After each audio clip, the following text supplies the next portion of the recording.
Ya, dan saudara untuk membahas aksi unjuk rasa yang berlangsung di kawasan DPR RI ini kita akan membahasnya bersama Komisioner Kompolnas, sudah ada Yusuf Warsim dan juga Ketua PBHI Julius Ibrani. Pak Yusuf, selamat sore. Pak Yusuf, apakah dari pihak Kompolnas sendiri menerima laporan apa yang menjadi penyebab utamanya ketika massa yang melakukan aksi unjuk rasa di depan DPR belum waktunya habis sudah didesak untuk mundur? Iya, selamat sore, Cynthia. Sejauh ini kami masih belum mendapatkan informasi dari Polda Metro Jaya, dari Polres Jakarta Pusat, apa sebenarnya. Hanya dalam pantauan Kompolnas berdasarkan informasi-informasi yang kita kumpulkan, yang sejak 1 hari ini adanya kegiatan unjuk rasa tersebut, ini apakah belum bisa kita simpulkan ini apakah kegiatan unjuk rasa, ini kalau unjuk rasa rezimnya bukan rezim perizinan, itu perlu dikoreksi. Mhm. Rezim Undang-Undang 98 itu pemberitahuan, jadi memberitahukan. Apakah kegiatan unjuk rasa ini diberitahukan tidak, ini yang perlu kita pastikan. Yang kedua, apabila diberitahukan jumlah masanya berapa, tentu sejauh yang kita pantau selama ini di data-data di lapangan, apabila ada pemberitahuan kegiatan unjuk rasa, Polri tak luput memberikan pelayanan. Di dalamnya nanti baru disiapkan rencana pengamanan kegiatan unjuk rasa itu agar berlangsung tertib, aman, dan damai. Nah, Ya, di ya. dalamnya ada perkiraan massa, termasuk ada perkiraan intelijen. Nah, ini yang perlu kami pastikan apakah kegiatan unjuk rasa hari ini di depan gedung DPR ini telah diberitahukan oleh penanggung jawabnya, masanya siapa, dari elemen mana dan berapa. Ini yang belum bisa kami dapat pastikan. Oke, sebelum kita lanjutkan diskusi kita pada sore hari ini, kita simak bersama-sama pernyataan dari Kabid Humas Polda yang menyampaikan bahwa ada dugaan pihak yang menyusupi aksi unjuk rasa yang berlangsung Senin siang. Di depan DPR dirusak, kemudian ada separator busway dirobohkan. Nah, ini diduga dilakukan oleh pihak-pihak lain yang ingin memanfaatkan situasi, yang tentunya secara bertahap telah dilakukan upaya-upaya kepolisian oleh jajaran Polda Metro Jaya. Kami menurunkan setidaknya 1.250 personil. Mas Julius, selaku Ketua PBHI, Anda sepakat dengan pernyataan Kabid Humas Polda Metro Jaya jika memang ada dugaan pihak-pihak yang berusaha memanfaatkan situasi aksi unjuk rasa? Ya, yang pasti itu mungkin pertanyaan situasional dan itu ada di belakang gitu ya. Pertanyaan di depan yang belum terjawab, satu, ketika ada masa aksi menuntut hak soal kesetaraan dan segala macamnya itu ke depan DPR RI, pertanyaannya pendekatan penanganannya bagaimana dulu? Apakah telah dilakukan negosiasi? Apakah telah dibukakan pintu? Karena Ibu Puan sendiri mengatakan bahwa pintu DPR RI terbuka lebar untuk berdiskusi.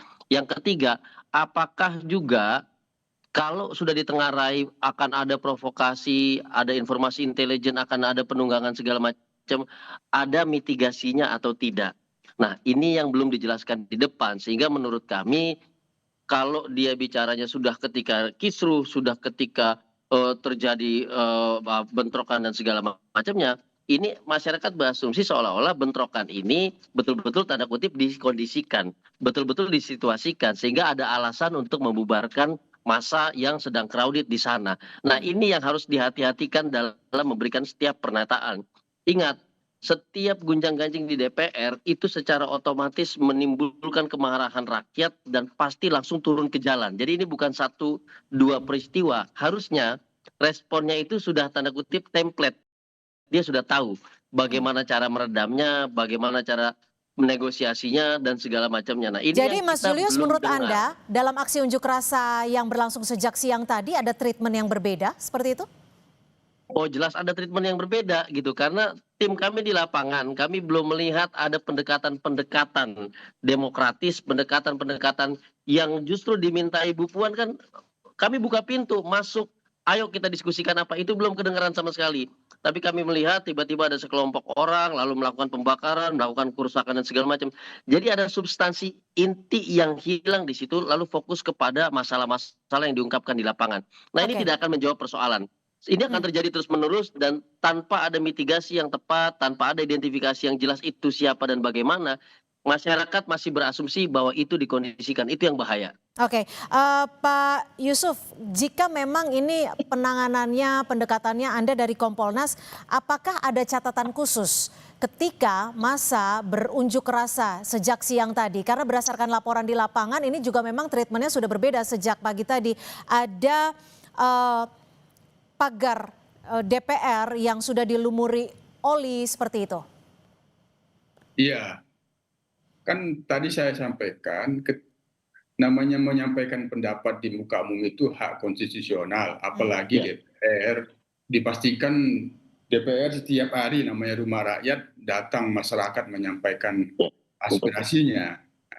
Dalam hal ini pasti karena di DPR sendiri ada PAM dari kepolisian juga yang setiap harinya memperkirakan hal-hal terkait dengan kegiatan unjuk rasa dipastikan tidak luput itu. Di DPR itu dipastikan tidak luput karena ada PAM kepolisian di situ. Nah, terkait dengan kegiatan unjuk rasa sendiri di dalam pola penanganannya sebenarnya secara normatif itu ada rencana pengamanan. Setiap ada kegiatan unjuk rasa yang itu diberitahukan, paling utama pasti ada rencana pengamanan. Ketika pun tidak diberitahukan, dipastikan ada informasi-informasi intelijen yang dapat mendeteksi, apalagi di DPR. Apalagi di DPR tidak mungkin tidak luput dari informasi intelijen. Oleh karena itu, di gedung DPR itu dipastikan rencana pengamanan yang sifatnya rutin untuk penanganan unjuk rasa itu sebenarnya sudah ada. Nah, rencana pengamanan itu sampai menimbulkan adanya seperti yang kita lihat di dalam rekaman-rekaman ini dimungkinkan, diasumsikan ini sudah masuk pola situasi antara kuning dan merah. Nah, merah itu sudah terjadi anarkisme itu, sehingga penggunaan kekuatan itu terbuka dilakukan. Nah, hanya perlu dipastikan bahwa kegiatan unjuk rasa yang di DPR pada saat ini, pola pengamanannya itu sudah seperti apa? Apakah pengutamaan negosiasi, pendekatan persuasi secara humanis itu telah dilakukan terlebih dahulu? Ini tentu dalam catatan-catatan kita sebagai pengawas nanti kita akan klarifikasi. Yang kedua, bagaimana situasi yang itu masih mengedepankan pola dalmas, pengendalian massa.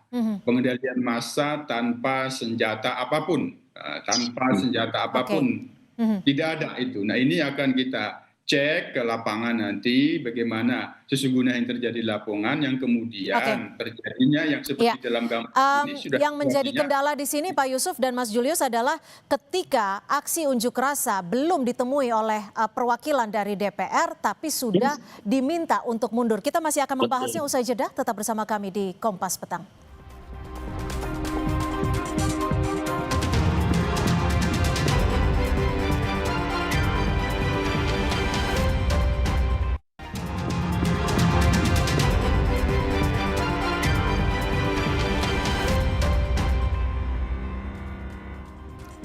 Dan saudara, kita masih di Kompas Petang, kita akan simak langsung. Ini adalah visual terkini saudara di kawasan Pejompongan yang tepatnya di mana tadi petugas kepolisian memukul mundur ataupun mendesak massa yang untuk meninggalkan lokasi ataupun area DPR RI yang menjadi lokasi unjuk rasa. Dan saudara, jika tadi Wakil Ketua DPR RI Sufmi Dasko Ahmad sudah menyatakan bahwa pihaknya mempersilahkan masyarakat untuk menyuarakan aspirasinya kepada DPR RI.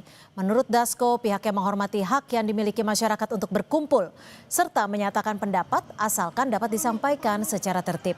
Dasko bilang apa yang disampaikan massa akan menjadi bahan introspeksi bagi DPR RI. Ya, pada dasarnya kan kita menghormati hak untuk berserikat, berkumpul dan menyatakan pendapat, dan tentunya menyuarakan aspirasi kepada DPR RI kita akan terima dengan baik dan kita akan lakukan juga introspeksi ke dalam. Namun kami himbau kepada para yang masyarakat maupun adik-adik yang menunjukkan aspirasi ke DPR agar tertib dan melalui aturan yang berlaku. Mas Julius, kita kembali dalam diskusi kita sore hari ini. Ketika masa pengunjuk rasa belum ditemui oleh perwakilan anggota DPR, tapi sudah didesak untuk meninggalkan kawasan ataupun area DPR. Apa yang Anda catat dalam hal ini? Apakah ada bentuk responsif dari DPR?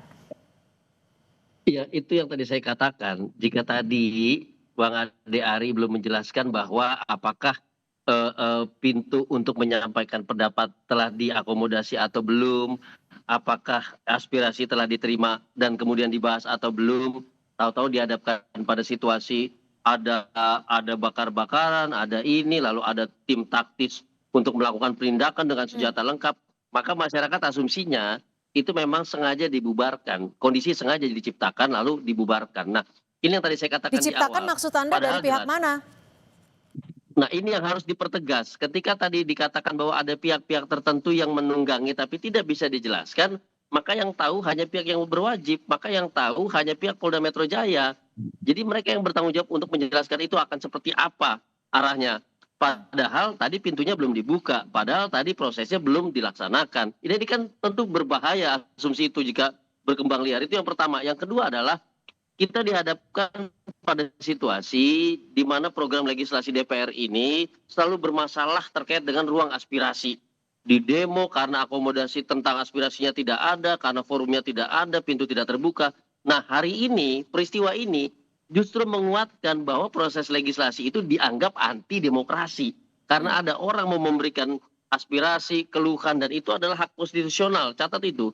Tahu-tahu dibubarkan tanpa alasan padahal prosesnya belum dimulai, negosiasinya belum ada, aspirasinya belum disampaikan. Kalau kita mau tanda kutip, kita lihat apakah jamnya membuat ada larangan untuk tetap berada di situ, itu tidak juga karena masih jam segini gitu ya. Dan tidak ada batasan jam kaitannya dengan menyampaikan pendapat asal dia tidak merusak, tidak melanggar hukum, tidak melanggar apapun ketentuan termasuk kejahatan. Nah, ini yang kami anggap bahwa ini ada satu tindakan yang merusak citra Polri, mengganggu demokrasi, dan itu bisa menjadi asumsi publik yang berkepanjangan. Begitu, Cynthia. Pak Yusuf, apakah Anda mencatat ada kesalahan SOP dalam penanganan Polri sendiri untuk mengamankan aksi unjuk rasa? Karena kalau tadi dari catatan kami, dari sejak siang sudah diminta untuk meninggalkan depan DPR RI. Ya, tentu Kompolnas sebagai pengawas fungsional dalam hal memantau dan menilai kinerja penanganan unjuk rasa pada hari ini di gedung DPR, tentu kami akan kumpulkan semua penjelasan dan informasi bagaimana rencana pengamanannya, bagaimana pelayanan sebelumnya diberikan di dalam menerima informasi adanya kegiatan unjuk rasa. Itu dulu yang akan kita lakukan. Hanya sejauh ini ya Mbak Cynthia, sejauh ini Polri sebenarnya kegiatan unjuk rasa ini data-data kita di lapangan diberitahukan atau tidak diberitahukan itu terus dilayani. Hanya yang menimbulkan masalah itu pada saat pengamanannya.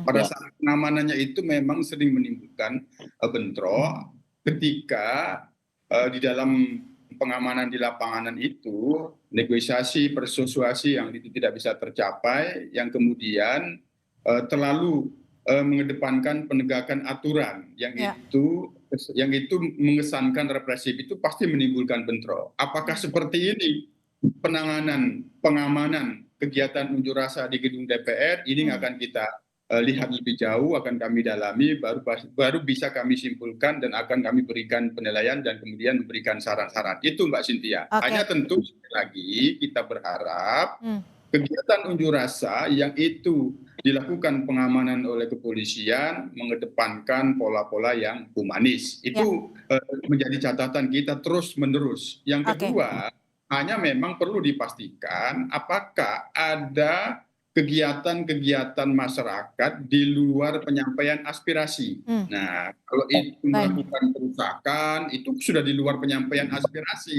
Oleh karena itu tentu apabila ada pendekatan pengamanan terhadap yang melakukan kerusakan itu, ya memang kita tidak bisa menolak. Asalkan tidak ada sikap ataupun tindakan-tindakan yang anarkistis di lapangan, karena mau itu mahasiswa atau tidak mahasiswa siapapun itu, rakyat adalah bisa bebas menyampaikan aspirasi. Terima kasih Pak Yusuf Warsim dan Mas Julius Ibrani sudah berbagi perspektif di Kompas Petang. Terima kasih.